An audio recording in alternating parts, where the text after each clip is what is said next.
Good morning. We've got a train just coming past, so excuse the noise. Well, I spent the first night in the roof tent last night. I'm just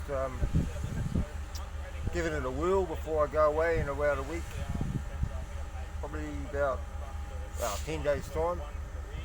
So I thought I'd update my channel. So welcome. I'm in my backyard. I've actually given up my bed for a mate that's coming down to work with me today. I said, well, you know, he's an older man, so I said, you take my bed and I'll sleep in the roof tent. So,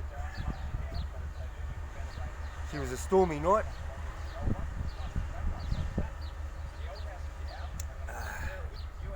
And I thought, shit, if it can take this storm, windy airs, rainy, and you know, she's good to go.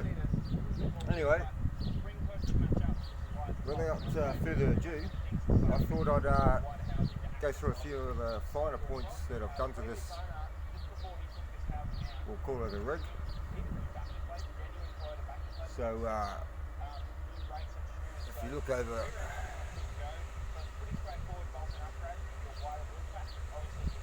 I don't know if you can see that, but I'm just getting my four-wheel drive 24/7 fix.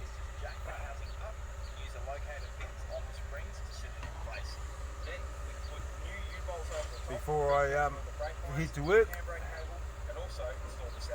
And if you're wondering why the hell I've got a TV in here, well, why not have the best while you're out in the nature doing your thing in the evenings after dinner. I can get my 24-hour fix, 4x4, 24/7 fix I should say. Anyway, I'm not plugged into power. I'm using what my vehicle has. So without further ado, let's get in here a bit closer. I have right here my battery box. Now, I don't have my fridge plugged in at the moment, but I am running a Brass Monkey 50 litre fridge. Here goes the train, check that out.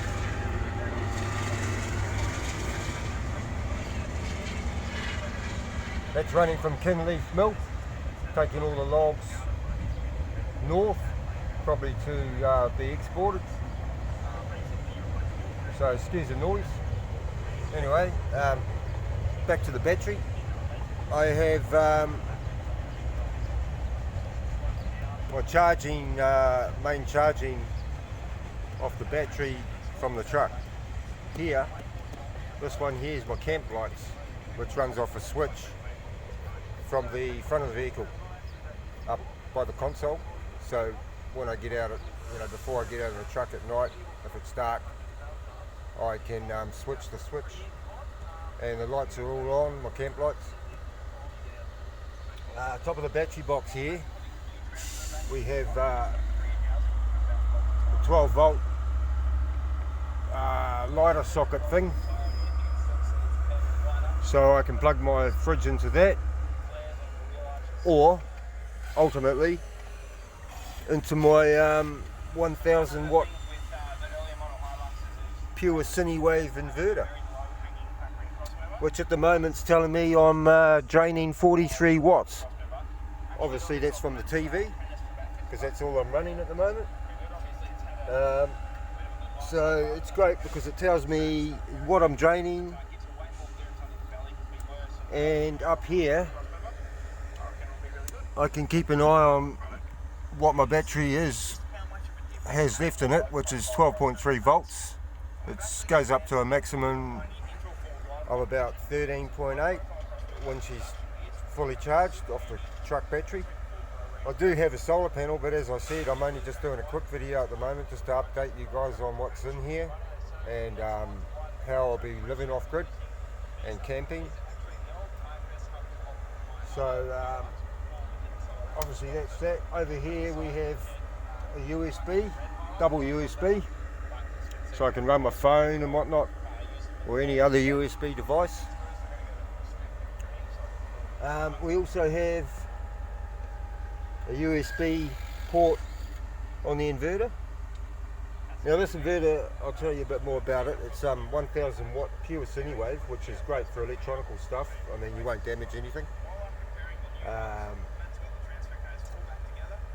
It does have a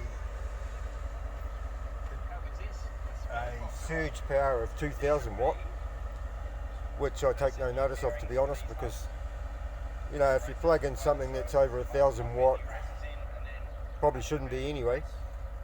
So I mean, if you say you put in something that's maybe, you know, like I don't know, for instance, so 1200 watt, like the startup might be 1200 watt, and then the continuous running power of whatever that device might be less than 1200 watt. It could be under 1000, but you know, be careful when you're picking your inverters. Like, know what you want to be running before you pick it, you know, before you choose to buy one, because if you're running devices that you're going to need more than 1000 watts, then I suggest maybe go to a 2000 watt inverter with a surge power of 3000, so that basically if you jump over your 1000 watt on this one, after about maybe 5 or 10 seconds, technically it should cut out, so that you're not going to blow a fuse or whatever. So when using inverters, do your homework. I won't be using nowhere near 1000 watts. I've got the battery to plug into. I don't even really need to use the inverter. I'm only using it for the TV and maybe the odd other electrical component, gear. Like, I wouldn't even use it at a laptop. I've got my phone charger plugged into a 4-way at the moment, and I've got my TV dongle, which is like a UV, smart UV TV, which doesn't require an aerial. That's why I can go on like Freeview TV, you know, channel 1, 2, 3 and 4 and whatnot, or YouTube, or any other app like Netflix. Oh, look at that, sun's coming out. Here we go, bit of a sun. Anyway,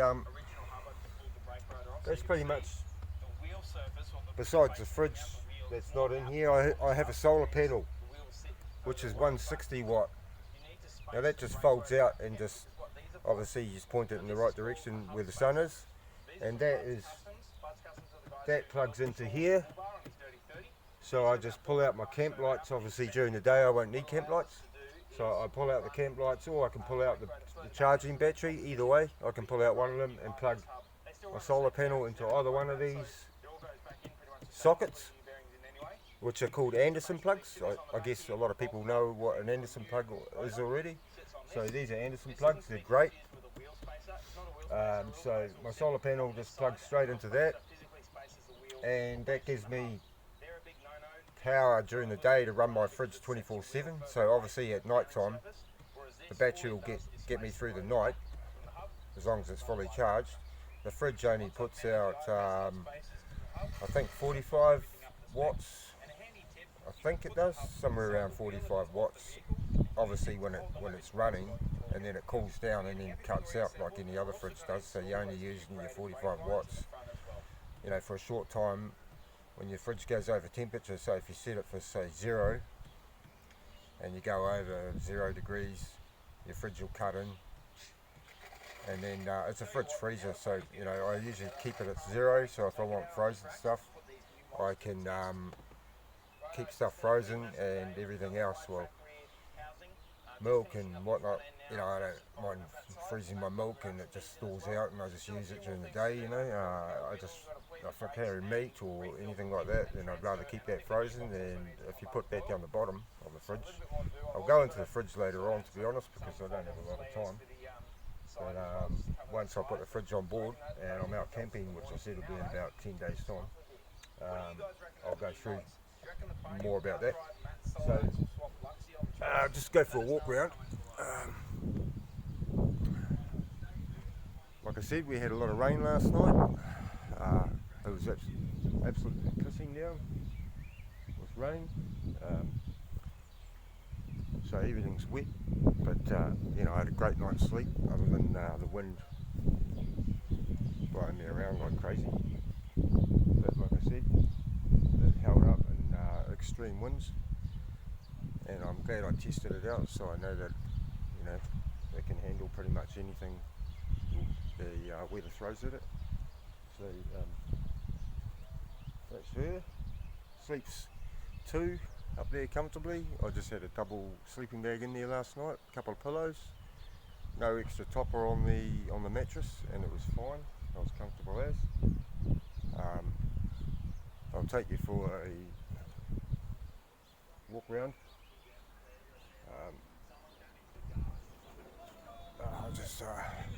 The guys at 24/7, I'd like to give 4-wheel drive 24/7. I'd like to give them a shout out, because it wasn't for Sean Whale and the boys.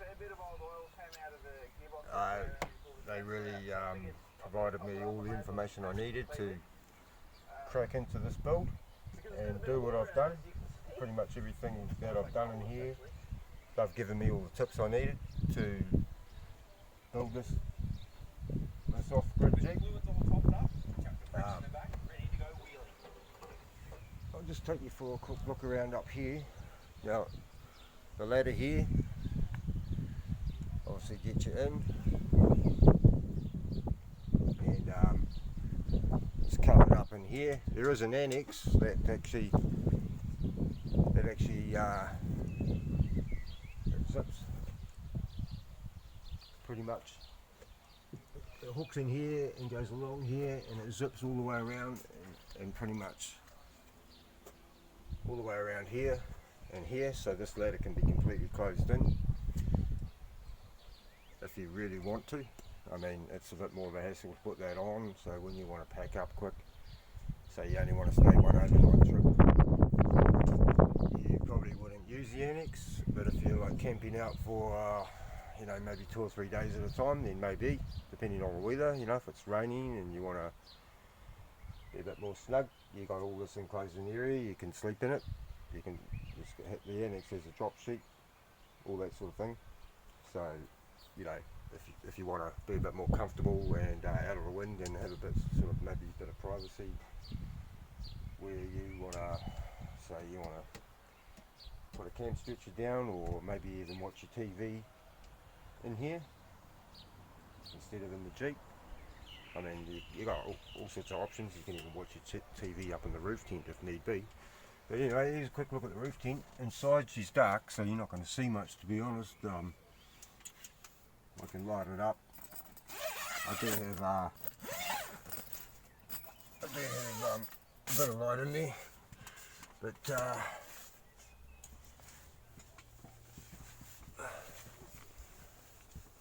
that's pretty much her inside, and I can just switch this light on.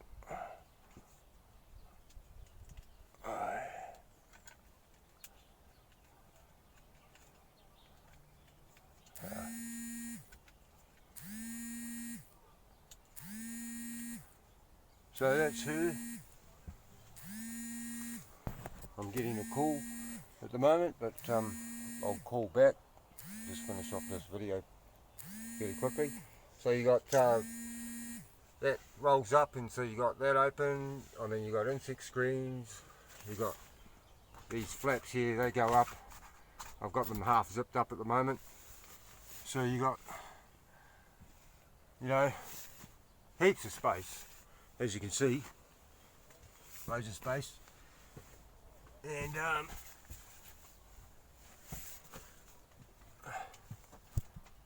insect screen, I'll leave that light on for a sec, just stop the insects. This here rolls down and it all closes up, so I mean it's fantastic, to be honest.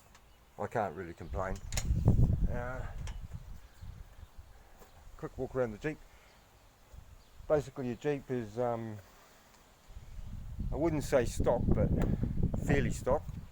It does have town and country suspension, which came out stock when you bought these EJs. You had the choice of basically road suspension, if you're just using it on the road, or town and country suspension, which came with, I think it was a 2-inch lift off memory, and you know, more solid springs, and as I said, a 2-inch lift. It also came with all the bash plates that you need. Rear bash plate, front bash plate, transmission bash plate.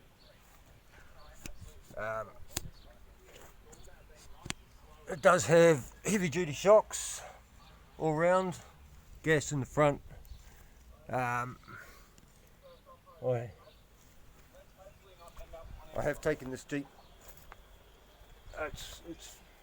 It's pretty good off road. Like, I mean, I've taken it places where, I mean, it goes just about anywhere, to be honest. It doesn't have diff locks. I did look at getting diff locks, but I built this rig more for cruising and off-grid camping, so I'm not really doing any extreme four-wheel driving.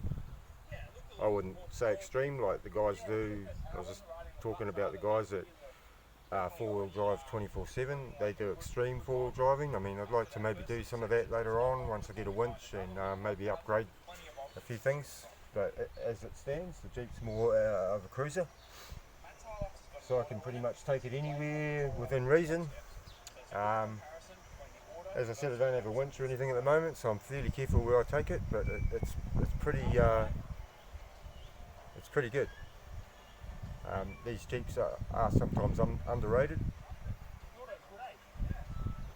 A lot of people seem to go for the Hiluxes and the Surfs and things like that, but I prefer petrol. This is a straight inline 6. It's got plenty of power. You can load it up with whatever gear you want and tow a trailer, and it just keeps going. You know, it pulls.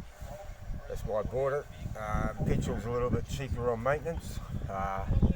Had this truck now 7 years. I've only built it up in the last 6 months to what it is now. But the only thing I've ever done is plugs, leads, new dizzy cap, fuel filter, air filter, plenty of oil changes. I give the truck an oil change every 6,000 or 7,000 just to look after it. She's done like about 280 odd thousand Ks. As far as I'm concerned, she's only just worn in. It'll do easy 500,000 Ks and more. So I just change the oil every 5,000-6,000 Ks. And that way I don't have an issue with sort of wrecking the engine. I can put it under load. I'm confident that it'll take anything I give it. I've towed caravans with it. I've had this truck fully loaded up with wood in the winter when I've gone to cut wood, and it's off-road capabilities, full load's fantastic. So I mean, if you're looking at buying a ZJ, I don't know why they're underrated. Maybe, well, I'm not sure if they are underrated. Maybe they're just too expensive for people to drive because they are quite thirsty. I will say that, but it depends on how you drive them as well. This one's an automatic. Obviously most of them are automatics. If you see what I'm talking about, what these guys, extreme four-wheel driving, I mean, I love these guys. Can't give them a big enough rap, to be honest, because these guys really, really got me thinking. I need to get out and about and do stuff, and I had the truck for it, but I wasn't really ready for off-grid. I didn't have a tent, and I thought, well, if I don't like tents, so that's why I opted for the roof tent. It's all connected to the truck, it never comes off. I thought, well, I can go pretty much anywhere, and I will be. So I will update another video when I get to my first campsite, which I'm really looking forward to, and I'll do a spot of fishing, and I've got a lot of other gear that goes in here, like cooker, as I said, the fridge, and it all runs off this, and I've got plenty of extra power if I want to run other stuff, which is fantastic. As you can see, the truck's got my tools in it because I still use it for work. I won't be taking the truck to work today, obviously. I'll be leaving this roof tent up until my mate goes back to his home after we do the work that we've got to do, and probably got about another week's work, and then I'll be off grid, and I can't wait. So look out for my next video. Thanks for watching, and be sure to subscribe, leave comments, I'll answer your questions, leave a like, it all helps, and there'll be heaps more videos coming your way soon. So cheers, and excuse the non-editing at the moment because I'm not really into editing, so I'm just going to leave it at that for now, but maybe later on I will do some editing. So